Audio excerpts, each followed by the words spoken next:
Hey, Doc. Hey, Jen. Hey, everybody. Thanks for joining us today. Happy Wednesday. I'm veteran coach Jen McDonald. I'm hosting today with. I'm veteran coach Mike Smith. It's a pleasure to join you, Jen. I'm so excited to be hosting today with you. You're legendary. And this is my first experience actually getting to host with you. So I've Yeah, been really looking forward to this. yeah. No, I mentioned before your enthusiasm is infectious and it's necessary as I know you offer elite service for our members and some that maybe are not members yet. So looking forward to a good hour of information for sure. I'm so excited. I'm so excited. Today, we're going to present for you some information on the Camp Lejeune exposure and presumptive conditions. But before we get started, we're going to ask our guests if you're tuning in, use the chat. Let us know where you're watching from. Let us know a little bit about your service. And if you're already working with a coach, give your coach a shout out. We always appreciate that. So just kind of let us know where you're at Mhm. and maybe where you're at a little bit in your process. Yeah. So I'll let Coach Mike tell him a little bit about himself. Yeah, and I appreciate that, Coach Jen. And so, yeah, just to reiterate, let us know where you guys are checking in from, what branch you serve, what years you served. Again, I'm veteran coach Mike Smith. Um, I am not a veteran myself, but I've been coaching for many years. My professional background initially is in podiatry. I'm actually a foot surgeon by trade, but after coaching many years and invested in my efforts and energy in helping veterans, it was by virtue of some of these presumptive and unusual things that you just can introduce to helping veterans in this manner, Jen. So really. Again, excited to talk about some things that might not always get talked about on today's live call. But that's just a bit about myself. Yep. Yeah. So yeah, this is something that there's a lot of gray area with the presumptives or the perception of gray area with presumptives. So we really want to kind of just lay out the exact information. A little bit about me. I also am not a veteran. I'm the daughter, wife, and mother of United States Marines. My father-in-law is an Army Vietnam vet, so military is in my family, also professionally and in my community. Spent several years working one on one with veterans related to healthcare benefits, and in the community for anything that they may need. Homelessness benefits. My husband's a former VA Raider, so I've got that unique perspective available to me from the other side of the desk. So I bring a lot as far as compassion and eagerness to working with my veterans. And I'll be honest, this is the most fulfilling role professionally I've ever been in. Yeah. The wins and the celebration, and being able to finally affect positive change for my veterans is just overwhelming. Yeah, This is what we get to do every day. yeah, So yeah. No, that's really awesome. And we'll get started just in a minute or so after the hour, letting veterans kind of filter in.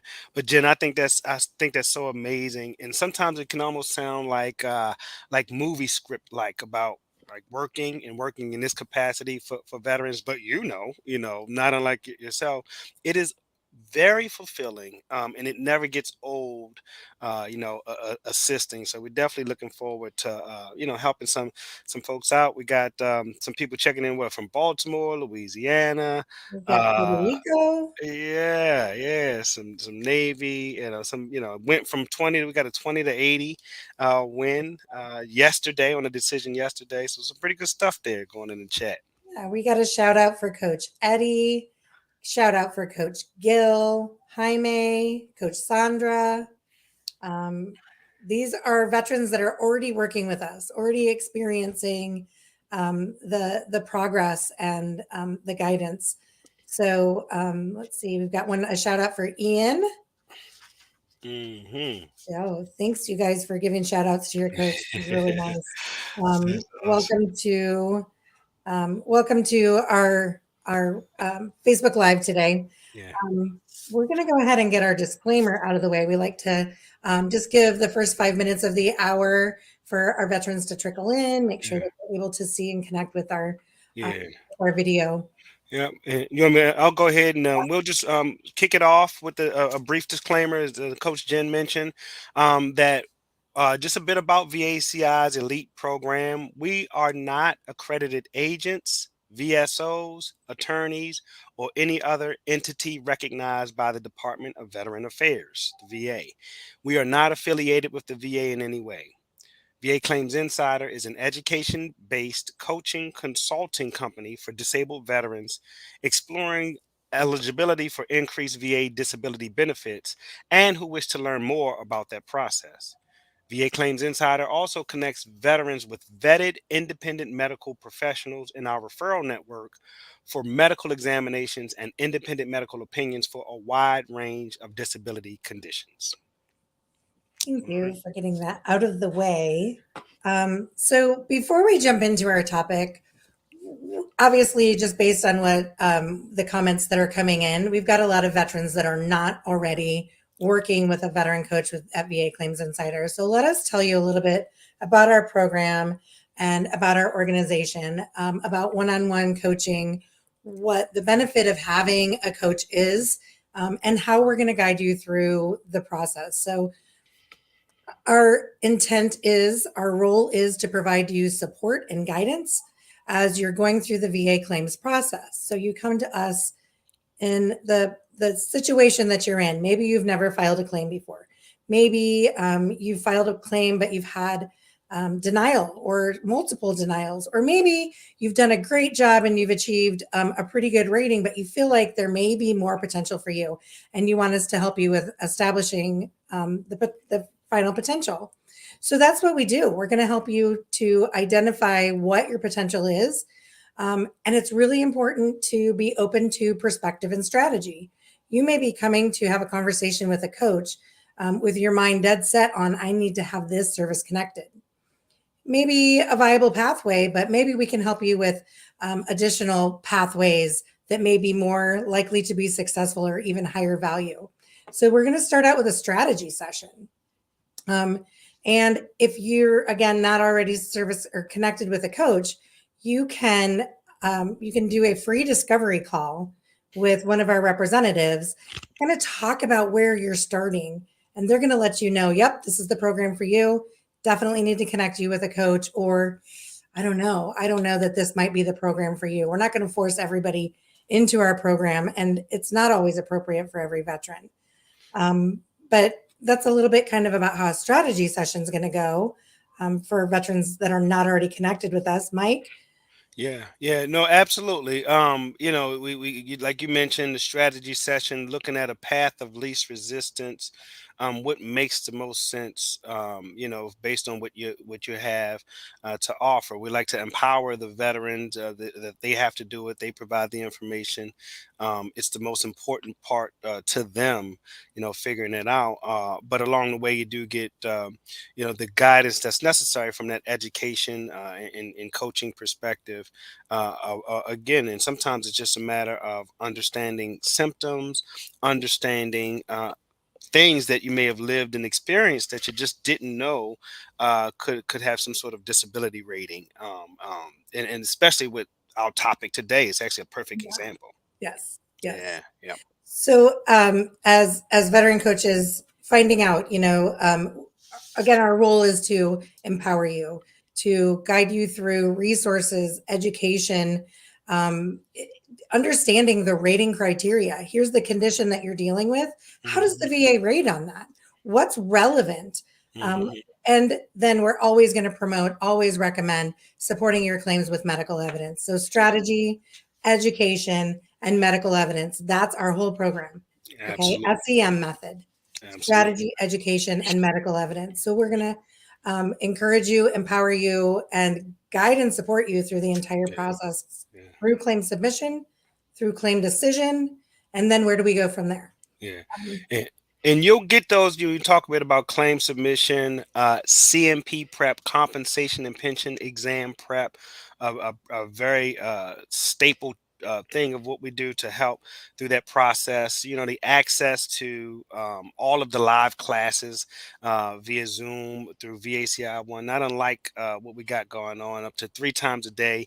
You get classes. We have the Coffee with Coaches forum, mental health exam preparation classes, medical exam classes. I did one last night, as a matter of fact.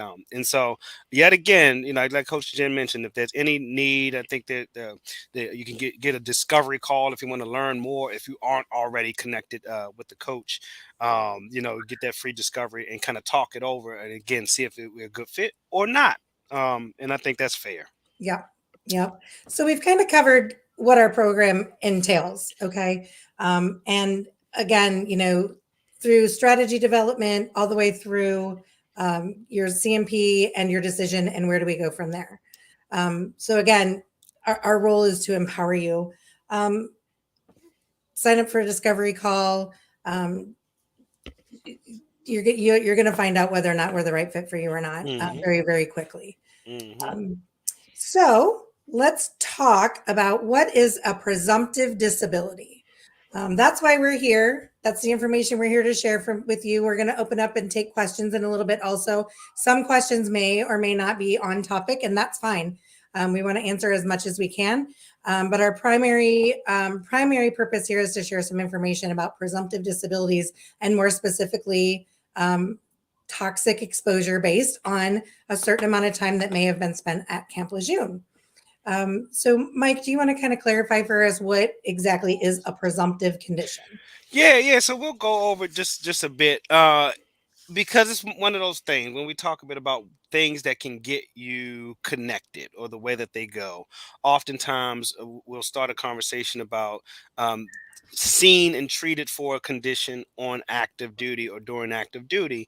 However, right, what a presumptive is, it talks a bit about a VA presumptive disability, and one where the VA presumes service connection even if there's no specific nexus, or meaning link or connection for that for that service connection.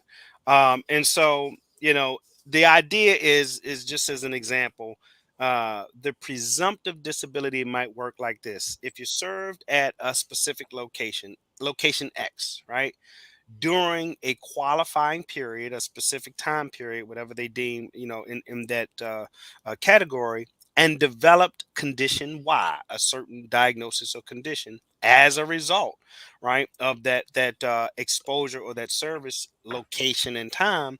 Then the idea that the X location, you being there, you having served, plus the developing condition as a result, is a presumed or automatic service connection. All right. And so, um, you know, talk about kind of the ease to win, right? Yeah, I've seen things that might have kind of gone under presumptive, still not get connected necessarily. So when you're dealing with an entity, ease is not necessarily the word, but it should be when you speak of straightforward nature. It seems that those, as long as you can kind of prove that you were there, if you will, fall under that presumptive umbrella. So the way I usually say it is, you didn't have to stop and get treated for that presumptive condition, as long as the criteria, show that you're eligible. All right. Right, because based on exposure, sometimes these conditions don't become evident until later on in life. So that's when we determine, okay, based on this condition, these specific diagnoses, and your time in this location, between these parameters, these specific parameters of time, you may be eligible for service connection based on the presumption that this diagnosis is related to that exposure. So, one of the things that we run up against is that a veteran's documentation doesn't necessarily support that they were in that location at that specific time within those parameters. But again, that's stuff that we come up against. We can often overcome. Your DD 214 may not necessarily reference your service. Again, at Camp Lejeune during, and the specific years were 1953, August 1st, of 1953 through December, oh gosh, I lost the 31st, of 87. 87. Yeah, you got it. I had my cheat sheet up and I covered it up. Yeah.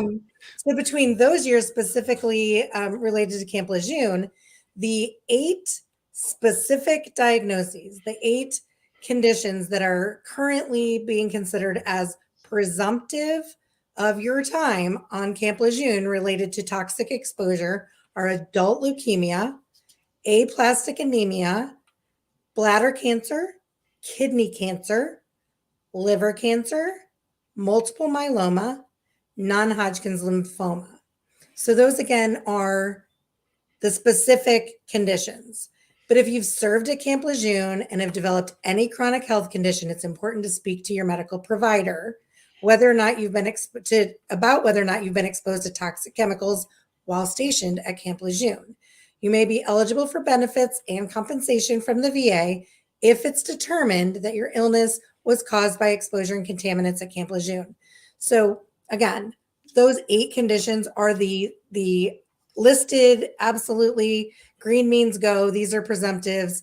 If this is your diagnosis and it falls within these timeline parameters, then there's your service connection. Okay, but there may be some gray area related to other conditions, and that can certainly be developed. First things first, see your doctor. You need a diagnosis, and then you go forward with trying to get that presumptive or get it connected to the exposure. Absolutely. Absolutely. A lot of times things will change or evolve, or they might, have certain things that they're going through process of adding. And so that's, what we want to speak about, like Jen mentioned today, Parkinson's disease being part of the 8 conditions, also I did leave that recognized one out. I as, did leave as out Parkinson's. presumptives as well. And so, you know, what Jen mentioned, Coach Jen mentioned, like you can't get a connection if you don't discuss with your doctor. If you don't have a diagnosis, you can't think you have a condition. If you will, you have to have that diagnosed. Remember, maybe the DD-214 shows that time period at the Camp Lejeune. That's that X location plus Y, one of those official diagnoses, and then understanding to put it forth in the eyes of the VA disability, and that's how you get the connection. That's how you get the presumptive connection that you would need. So I'm a huge fan of healthcare first, Yeah, disability second, so to speak. You got to again have a diagnosis or have a condition. Or even more importantly, at least effectively communicate your symptoms because you don't know what you have. If that also makes sense right. as well. Yep. So, and I mean, you bring up a really good point because for every condition, whether we're talking about presumptives, we're looking at the big picture. Medical evidence wins claims. And if you're going into a claim with a condition that's not been formally diagnosed, that you're not able to support with current relevant medical evidence, what's the complaint? What's the severity of your condition? This needs to be supported. So you always need to see the doctor first. You're setting yourself up for success by going in with medical evidence. You're setting yourself up for higher likelihood of failure, of denial, if you don't have medical evidence to support your claim. So just separate of presumptives and overall, medical evidence wins claims. Okay. Hmm. Absolutely. So Absolutely. we are talking about the Camp Lejeune presumptives here today, and this is really part of kind of a series. So we're going to be doing more lives specifically about other scenarios where presumptives are associated. So the PACT Act, Vietnam, but we can answer some questions related to those as well. We just wanted to make sure we get the information out there about the Camp Lejeune exposure. There's Hmm. a lot of commercials, a lot of lawsuits, but more than anything, a lot of questions. So being able to put those dates out there, these are the parameters between 1953 and 1987. These are the dates, okay? Hmm. And these are the conditions. So being able to put that out there and eliminating some of the questions or the unknown for a lot of our Lejeune veterans or family members, wives, kids, that time of extends to them as well. So just making sure we're kind of clearing up that gray area. Yeah, no doubt, and again, because it can be so many questions about it, or not having the specific diagnosis that's on the list. I think part of it is just educating veterans to one, just ask the question. Well, yeah, I was in Camp Lejeune, but two, I think it encourages individuals to be more proactive about what's going on in their own health care, right? Cross referencing, well, what do I have? What have doctors been saying about me, so to speak, in my records?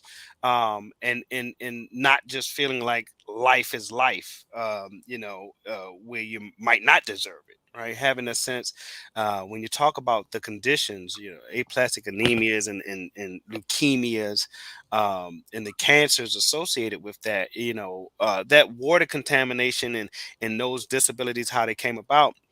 Sometimes people, they just think they got something later on, but as the rules have become more clear, and as you get an understanding about how to, I think that's most important, part of today's live for you. And like Coach Jen said, we're going to be expanding on the series in a bit, covering other areas, that also have some presumptive with these unusual exposures as well.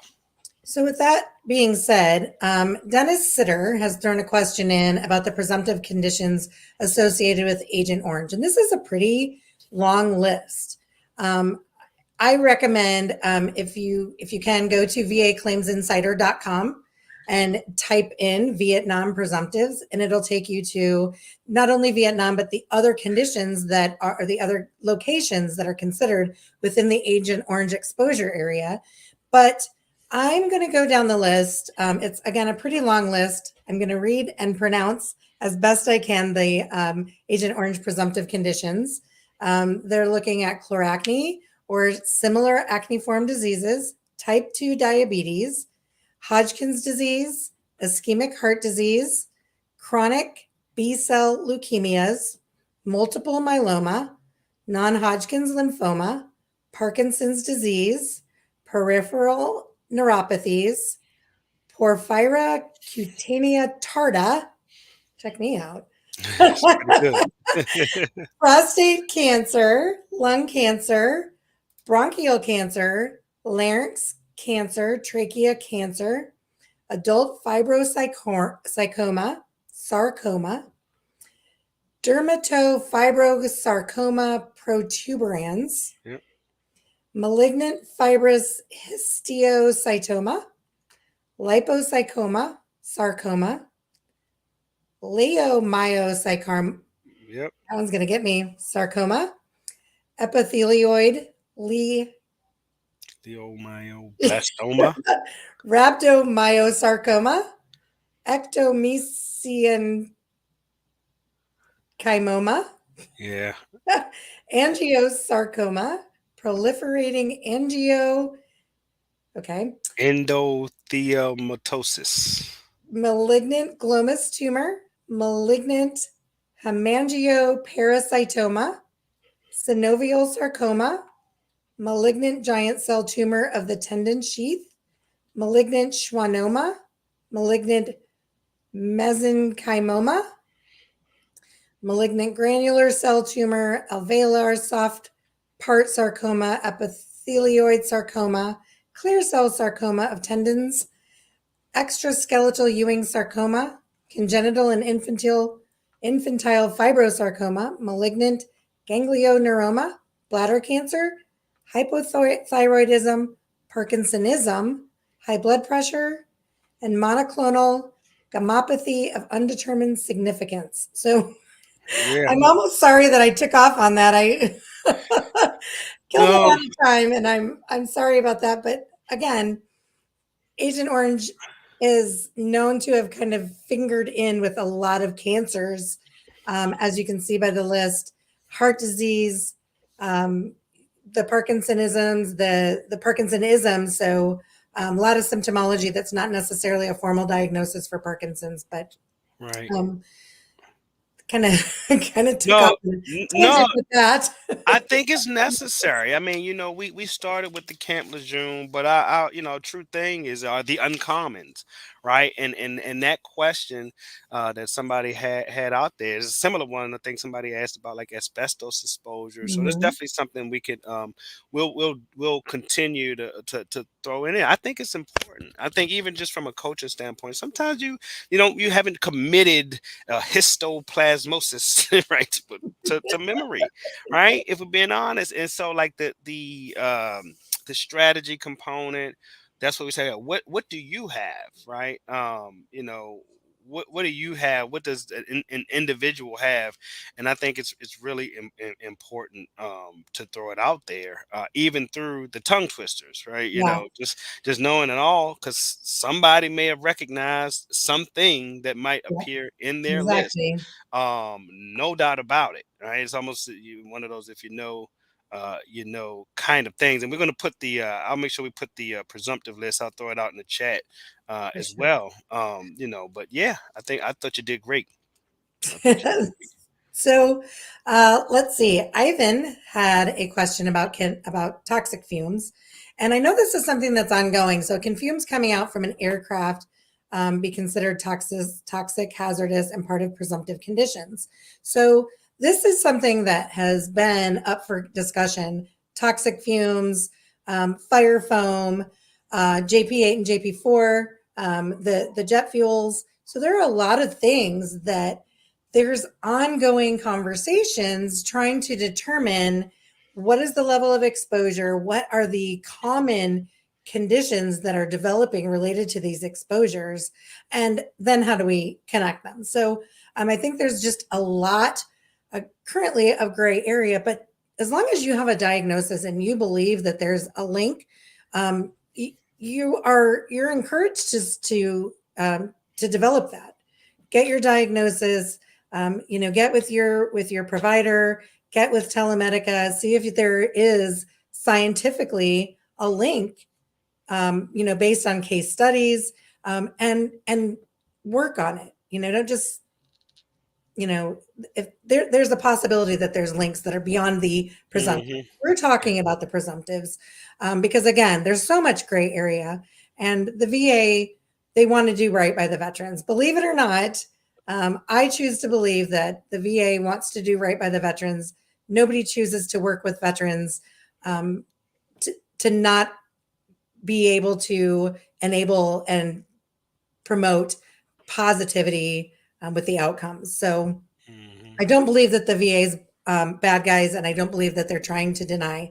I think they have to do their due diligence, and that, again, you know what, I'm going to say it: medical evidence wins claims. Yeah. It's not what you know; it's what you can prove. See the Right. doctor. Right, right. Definitely. I'll say I find myself saying similar things. It's not about what you have; it's about what you can prove. Medical evidence does trump it. Like so, sometimes again, just DD 214. I think Michael in the chat, man. People we can't. It's not a free talking chat like some of the other forums that we do have. But he might not have had a Camp Lejeune exposure, but he has an asbestos exposure.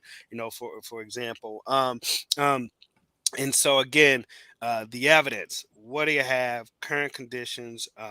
What's in your medical records? All right. Yep, A lot of times, those strategy sessions might turn into the first time that somebody's hearing about a thing, just in general. And so then learning how to prove it is really the situation that we find ourselves in. First thing is knowing that something can be linked, and the next thing is kind of learning through process of your clinical information, data, medical information, how to connect it in general terms. And so, medical evidence, medical yeah, evidence, medical evidence. Can't say it enough. I'm yeah. seeing a lot of veterans that are, I'm having lung problems and served in the Gulf War. Um, I had jet fuel and drinking water. And so all of these veterans, a lot of veterans are identifying not only their location of exposure but the outcome. Okay, presume the toxic fumes, blue water. So Mhm. that's part Agent Orange. These are all part of pursuit. So you've got Mhm. an in-service event. You may have the parameters for meeting that criteria. Now, bring your medical evidence and bring your date of service to the table, and start looking at those presumptives for service connection. Um, a lot of people are putting in here. I served here. Presumption that doesn't seem to deal apply to Gulf War vets. Um, so the PAC Act, I think, really speaks to the Gulf War exposures. Mhm. And so that's the particulate matter, the burn pits. I think that the PACT Act really is starting back in the Desert Storm area and or time frame and moving towards the current Afghanistan, well, the Middle East um, locations of service. So um, a lot of these things, see the doctor. See the doctor. Formally diagnosed with the presumptive conditions, that's how you're going to see success. And whether it's Lejeune, whether it's PAC Act, you got to start with the doctor. Um, and I don't mean to sound like a broken record, um, but that's really the key. Yeah. Um, It absolutely. It's just one third of any claim. You won't get one if you don't have that active diagnosis. And there are actually quite a bit of Gulf War presumptive that do come into play. When people talk a bit about like proving the records, when we remember with presumptives, proving that you were there, so usually like your duty 214 wherever there is, remember, or location X. And then the second thing is, do I have this diagnosis? You can't think you have an airway or cancer or something. It has to be in the record, and then appropriately submitting in the right way. And so when we see things like, hey, I'm waiting for records, or I'm waiting for this, sometimes that does come up with certain condition.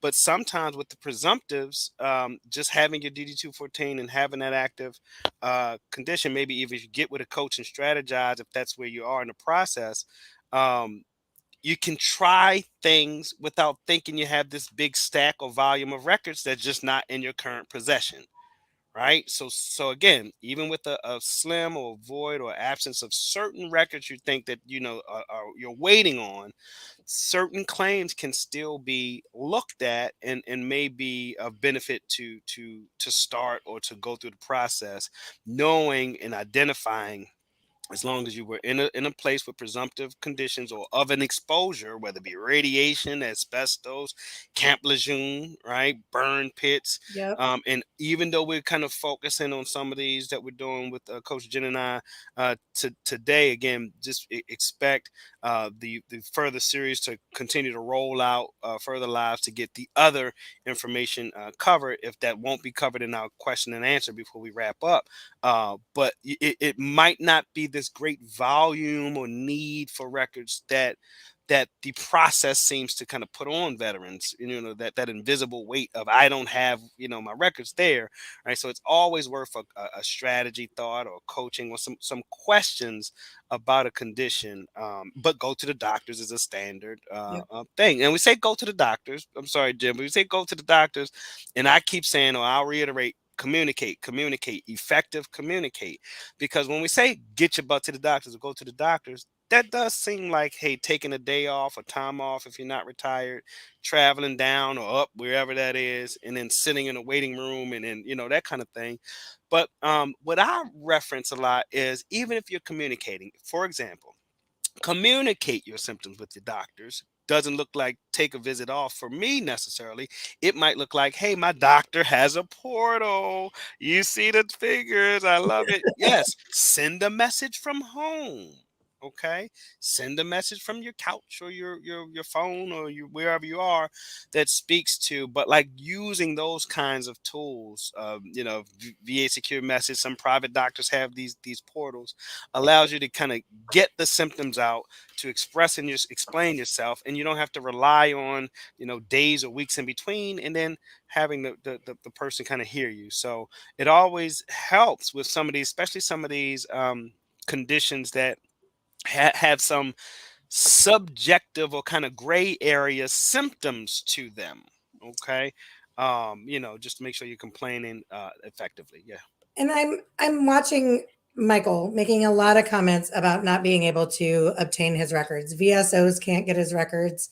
He's reached out to the American Legion, the DAV, VSOs, National Archives have told him that they're lost. And you know what? It's probably true. There have been a good amount of records that have been lost or destroyed, and they may not be able to be found or located, but that's okay. All right.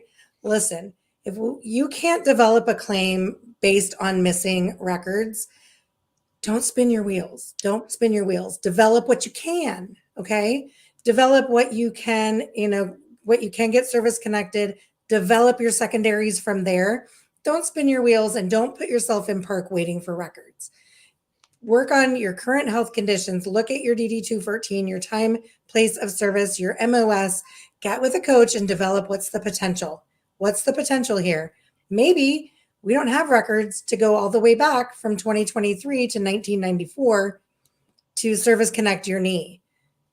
That's a really big fight. And let's get with a coach and talk about a path of lesser resistance. Mhm. Okay. So this is obviously off of the presumptive conversation, but don't put yourself in park, or go through a few different options to try to request your records, but don't wait.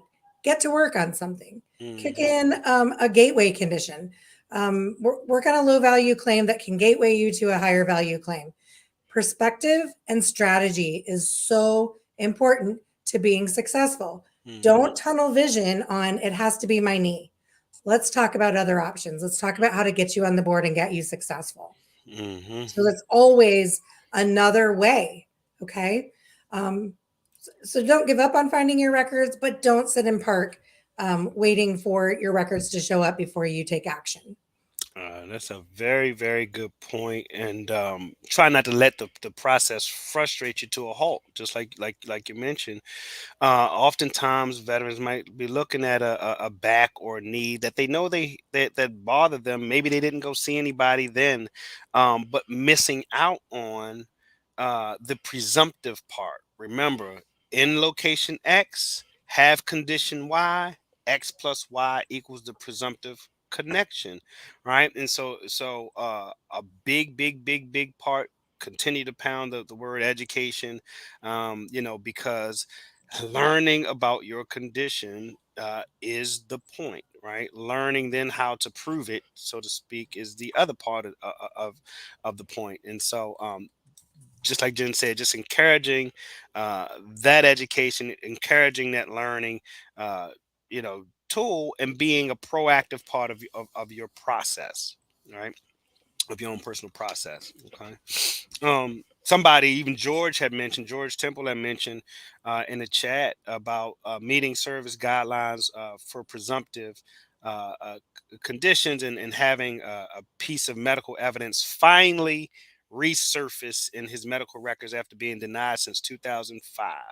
It's a big deal, right? So that's actually an example of maybe somebody requests records, and they're in whatever limbo, or a new old thing pops up that shows a presumptive or some connection, and so some of those things actually do happen all the time. I think for Coach Jen mentioning one of the veterans, Michael, before, that's why do you have something to work at while you're waiting out anything else that might be going on or already in process. But this is why the presumptive connection, in these conditions, can be the claim starter, the jump starter to a longer process to connect your conditions for you, no doubt. These are really great questions. And I just kind of scrolled back up to see if we missed any. And I see one from T Charger.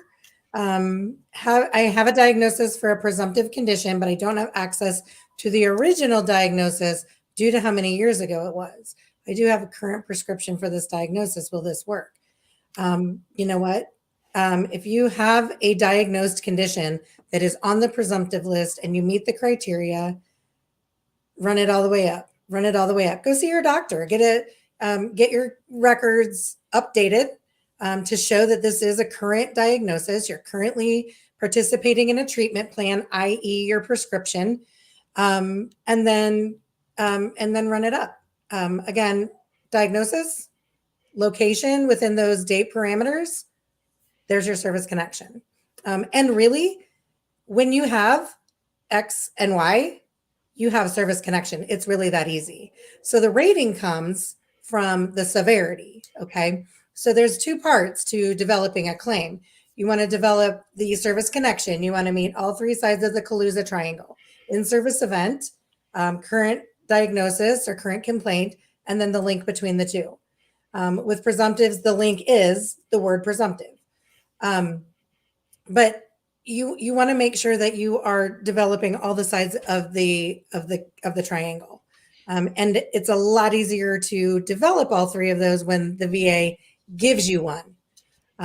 So again, you have a diagnosis, you're participating in a treatment plan, you're taking meds for this diagnosis. Get some current documentation to show this is your diagnosis, and run it up. Yeah, no doubt. Uh, just in general, I think we had the link for the presumptive. Some of the VA Claims Insider blog that we had about the presumptive list explained does a really good job of breaking down the 200 plus conditions. Right? Is in there? Yeah, exactly. Yeah, that one. Really good job, especially for some of the ones I think we saw. Somebody had mentioned radiation, some other things down in there, but it asbestos, breaks it down and gets real specific and slows down some of those diagnoses. All right, and that blog post might be a good reference list for veterans unknowingly to cross reference their medical records. Right, you look at any grouping of medical records, and maybe it's slightly, but just connected to this presumptive. Cross-reference it with your past medical history list, right? The part where you say, and if you have no idea, right? Get an idea, so to speak, Get an right? idea. Getting your records, look at them, ask a doctor for your visit notes. If it's online, you could just kind of get them directly. And so reading up on the information about the VA presumptive list, being specific to where you are, and then go from there is a good thought process. So I'm seeing a lot of veterans who are talking about denials, and they have questions about their denials. Let me tell you, um, it may be somewhat convoluted and hard to follow, but your decision narrative often gives you all of the answers. It's going to tell you exactly what's missing. It's going to use a lot of words and it's going to talk in circles. But interpreting your decision narrative, your denial letter, is going to give you a lot of information. It's going to tell you maybe your your condition could be linked presumptively, but you're not formally diagnosed. But Right. we need to know more information. That's what they're telling you. We need more information. They're trying to be as specific as possible, um, with letting you know what it is that they're missing, but they have to use certain words. And I know that was one thing that was really frustrating to my husband when he was a Raider, when he had veterans that were so close and so deserving, but it came down to semantics. And he couldn't just grab the phone and call the veteran and say, dude, you're so close. He had to send out that convoluted decision narrative that really is frustrating and hard to understand. And it's 12 pages long. And where do I start? And what's the point?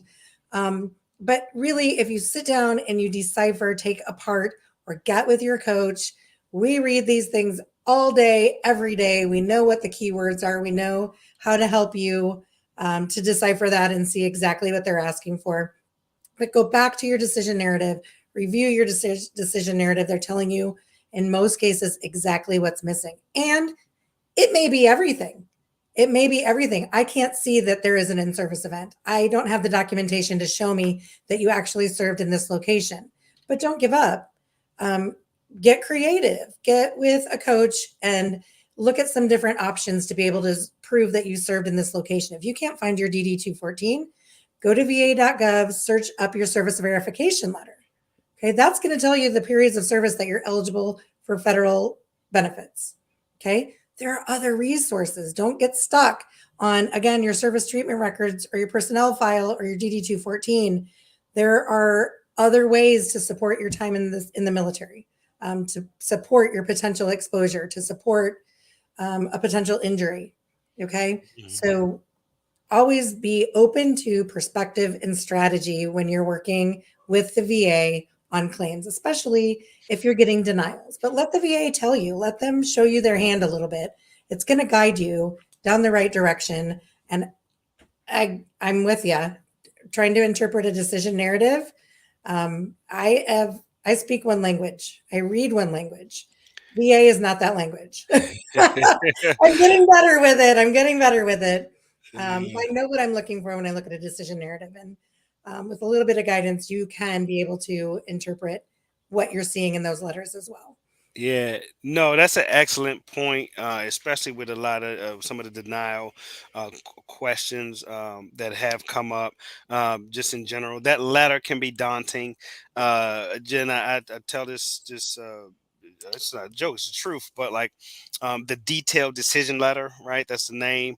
But it the first year or so, like you thought it was a denial letter, right? You thought it was entitled the title denial letter. Well, it's not a denial letter, it's a No, no, detailed decision letter, right? decision so narrative. so sometimes that decision narrative says I've seen, say you lost because the veteran didn't get an x-ray for something or didn't show up for an exam. So not to go too far off topic, I think it ties in with some of the questions, but to your point, I think deciphering that, if you got have coaching, working through some of those things are really, really important, because it is in effect what does have a roadmap. It'll tell you what you need, what's missing more often. Hey, there's a missing nexus or link, Yep. or no diagnosis, right? And so somebody asked the question, Javier had, asked the question about trying or serving in Gulf War and providing evidence, just in general, demolition of munitions and bunkers, and exposed to certain toxic gases. He put in for Gulf War illness and was denied. Right. Instead, he said they gave him fibromyalgia, and the question was, should he put in Gulf War illness again? And so, without getting too far into strategy and things like that, that's what coaching is for. But like the first thing that popped up in my head was, were you officially diagnosed with Gulf War illness, right? Versus, was your diagnosis of your multiple issues a true fibromyalgia in nature? And so that's what it means, I think, to get clarity in the process, to get see a diagnosis. You can't just go to the doctor and just ask for these diagnoses. It's just not just how healthcare works, but you can, again, effectively communicate your symptoms, and even through previously denied things, there are action steps to do that will be appropriate to try to reverse or turn over a denial. Okay. uh, Another question with Stephanie Birch had made. Once you get a denial and you refile, do they back pay you from the original denial date or just from the new file date? Jen, I don't know how you answer this, but like basically the intent to file date. So if you tried something 5 years ago and you did not continuously year on in try to work that or adjudicate that claim, then it would run out a year after the attempted, or after the decision. You have a year from the decision date right, to continue that fight, continue that claim. You can still fight a claim that's previously denied beyond a year, but you lose the entitlement to the back pay if you go beyond a year, Stephanie, for those things that are denied. I hope I answered that question. I wasn't too. Here's how I explain it. And I did see another question from Stephanie that I want to get to also. Here's how I explain it. I liken effective date to a volleyball game. Okay. So intent to file the claim for initial review. If a denial or you're underrated, file an HLR. That preserves that action, the higher level review, taking that claim, removing it from the raters and sending it up to a higher level review to have all that same evidence re-reviewed. That continues to keep the ball moving. Okay. Once the ball hits the floor, if you're denied on HLR, then your effective date starts over. Okay. So the best way to make sure that you're filing a fully developed, well-supported claim for initial review. But if it's not successful, take that evidence through to the higher level review to still maintain that effective date. If that's not successful, the ball hits the floor, new effective date, but then you're filing a supplemental claim with new and relevant evidence to have that same condition reconsidered for success. So really, that's when really the longest. The longest is, extending that 1 year, getting your HLR filed within that 1 year. And if you're not successful on higher level review, then you're starting over. So the days of 5 or 6 years of back pay within the, I think it's the new appeals laws since 2017, I believe, or 2019. So those long waits, unless you're up with the BVA for an actual appeal, those long waits and those long back pay, those big back pay checks are kind of done away with. But the benefit of that is you're getting your decisions much faster. Nope, not going to fly. I need more. What else do you got? Okay, so you can keep the ball moving and essentially see success far sooner than if you would had you gone to the BVA. Mm-hmm. The other, oh yay, answered perfectly. We did good. Nice. She had another question. Can you still help a veteran if they can't obtain a DD-214? Yes. So again, you can. There's different ways for you to request to get that DD-214. We have some resources we can share with you. The other option is go to va.gov, search your letters, and look for service verification letter. And again, that's going to show the honorable periods of service that your husband is eligible for federal benefits for related to those dates.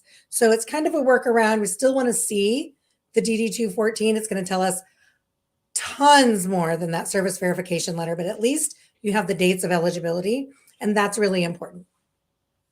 And one more question that I wanted to get to, I think, was Rohan. I served in Somalia and Iraq, and I was denied for allergic rhinitis. The reason I wanted to go to this question is because of what we talked about previously. Mm-hmm. Look at your decision narrative. They're going to tell you exactly why. Maybe you have allergies, you have all the symptoms, but you're not formally diagnosed with allergic rhinitis. Or maybe you didn't file within the parameters. It has to have developed to a rateable severity, compensable severity within the 10 years. So there's still work that may need to be done for service connection on this condition, but refer to your decision narrative and let it give you the pathway. Bring it to a coach, let them help you decipher it, let them help you put together the documentation that you may need to support that for success. But yeah, get on the phone, jump on the website and get signed up for a discovery call. They will be able to tell you if what you're dealing with is something that we could help you out with. Side note, you can request a specific coach. So if you wanted to join VA Claims Insider and have either me or Doc to be your coach, I think they'll go ahead and they'll put up our links so you can sign up directly with us. It'll take you to our landing page. on the VA Claims Insider website, go through the sign up options, and you'll be automatically assigned to either Doc or to me. Absolutely, absolutely. No, this is it's a lot of information. We when we did our prep meeting, Jen, I think we talked a bit about the excitement to again learn the uncommon, relearn the uncommon, brush up on the uncommon, and with those lists can be pretty extensive, and sometimes again things change, and so I just want to reiterate some of the links that were placed in that goes to the blog posts because whether you had asbestos, whether you had radiation, that's a good education tool to start with. It breaks down and goes over the specific diagnoses. That's something again that you can start to cross reference with your own information. And I just to your point about do you have allergic rhinitis versus is it called something else, Yep. is a real thing. And so I just this is just been a good volume of information Yep. today, no doubt. I feel like, I mean, we certainly can't get to all the questions, and we do our very best. Anybody who didn't get their questions answered, please know that we've got people behind the scenes. We have 30 and Genesee. They're absolutely amazing. They're keeping your comments right in front of us, so we're able to see them. They're posting the links as we're referring to them. So anything that's not answered, they're going to be doing their due diligence and responding to your questions. So anybody who is frustrating or feeling like you're not heard, we apologize. We're doing our very best to get as many questions answered as possible. Your questions will be answered. And 30 and Genesee will get to that. They're absolutely incredible. And we appreciate them facilitating this live for us. I want to grab one more question. I see Christopher Murray. I served during the Gulf War. However, I did not tour in the Gulf. I was only stateside. Do I qualify? And the answer is most likely no. It's based on your service in the region and the exposure based on being in the Gulf or in the Middle East. So if you spent time in Saudi Arabia, in Kuwait, in Afghanistan, and in the region, that would meet the parameters for the date and location of service. So unfortunately, even though you were serving during the Gulf War and supporting the war itself, unfortunately, the exposure and the presumptives are not going to be applicable. But that doesn't mean that you're not eligible for service connection. So Right. please don't, put your head down and walk away. Understand Right. that there's a really good likelihood based on your time on active duty. This is like your workman's comp for working for the federal government. Okay. The benefits don't stop when you don't work there. If you developed a condition, if you have an injury that has persisted throughout the years, there's a good likelihood that you can be service connected and the benefits are waiting for you. You're not going to take away from anybody else. There's not anybody who is more disabled than you who deserves it more than you. You served, you deserved. These are your benefits. You're not going to take away from anybody. And there's not one veteran who has a condition that they're dealing with that is the result of their time on active duty that doesn't deserve benefits. So let me be very clear. Just like Brian Reese says, you served, you deserved. Let us help you to develop the benefits that you deserve. Yeah, no, that was excellent, Jen. And before we get to a recap about today, I thought the point that you made, don't let the fact that you might have served stateside and maybe not a deployment history think you just might not have anything on the presumptive list. It doesn't mean you don't have a claim or disability condition. So that just might be one thing or whatever thing that you may be missing in that. But don't let it stop you. I thought that was an excellent point, Jen. And then somebody mentioned, I didn't, not to kind of get too far off, we're coming on top of the hour, but like, yes, like you get It is. medication, We're just going to you talk know about that, the book. yeah, medication, double check your records, tends to count. Sometimes you'll see medication prescribed without it, but yes is the short answer. That's assessment and plan of Yep. healthcare, and you have to attach that medication to a diagnosis. Yep. So yes is the short answer, but this has been good, Yes. with the idea, with education, medical evidence, get your one-on-one, your strategy session up, Yep. and get your free call, scheduled today. Definitely look forward to helping veterans. Let's follow up on Michael's last comment. Brian's new book is out and available. It's available to order from Amazon. You Deserve It, the second edition, is out now. Brian was on live YouTube and Facebook yesterday, launching his second edition. So go get it. And it's really exciting. We're waiting for our copies, so you may actually get yours before we get ours. But go get it. Amazing information. Brian Reese is always putting out his passion and sharing the information that you do this. You deserve this. So that's the name of the book. You Deserve It. Second edition. Thank you guys for joining us today. Doc, thank you so much. It was great, I loved Coach Jay. hosting with you today. Absolutely. He did. Guys, wonderful. we are Facebook Live every Wednesday. We have live coaching sessions once you join the Elite program regularly. Get a coach, get to work, and get what you deserve. Thank you for being here. Thank you, guys.